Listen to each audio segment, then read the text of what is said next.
തിങ്കളാഴ്ച പുലർച്ചെ 2:30-ന് അബുദാബിയിൽ നിന്നും കൊച്ചിയിലെത്തേണ്ട വിമാനം ഇന്ന് രാവിലെ 5:30-നാണ് എത്തിയത്. ഗർഭിണിയും കുട്ടികളുമടക്കം 133 യാത്രക്കാരായിരുന്നു വിമാനത്തിലുണ്ടായിരുന്നത്.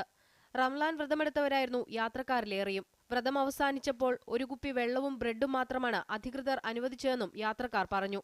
29 മണിക്കൂറാണ് ഞങ്ങൾ യാത്ര ചെയ്തത്. 29 മണിക്കൂർ നോമ്പ് തുറക്കാനുള്ള ഒരു സാധനമില്ല. കുട്ടികള് ആകെ കരഞ്ഞ് വിഷമിക്കുക. ഗർഭിണിയായ സ്ത്രീകള് എത്ര ബുദ്ധിമുട്ട് കാര്യങ്ങൾ. വിമാനത്തിന്റെ ഗ്ലാസ് പൊട്ടിയത് മൂലമാണ് പുറപ്പെടാൻ വൈകിയത്. എന്നാൽ വിവരം തങ്ങളെ അറിയിച്ചിരുന്നില്ലെന്നാണ് യാത്രക്കാരുടെ ഭാഗത്തു നിന്നുള്ള പരാതി. അതെ, മാസങ്ങൾ പ്രായമുള്ള പിഞ്ചു കുഞ്ഞുങ്ങൾ വരെ ഉണ്ടായിരുന്നു, ഗർഭിണികളുണ്ടായിരുന്നു, രോഗികളുണ്ടായിരുന്നു, ഒക്കെ ഉണ്ടായിരുന്നു. ഒരു വക ശ്രദ്ധ അവർക്ക് ഇല്ല. ഉടൻ പുറപ്പെടുമെന്ന് അറിയിപ്പ് നൽകി മണിക്കൂറുകളോളം വിമാനത്താവളത്തിൽ തന്നെ ഇരുത്തി. തുടർന്ന് യാത്രക്കാർ എയർ ഇന്ത്യ ഓഫീസിന് മുന്നിൽ കുത്തിയിരുന്നപ്പോഴാണ് ഇവരെ ഹോട്ടലിലേക്ക് മാറ്റിയത്.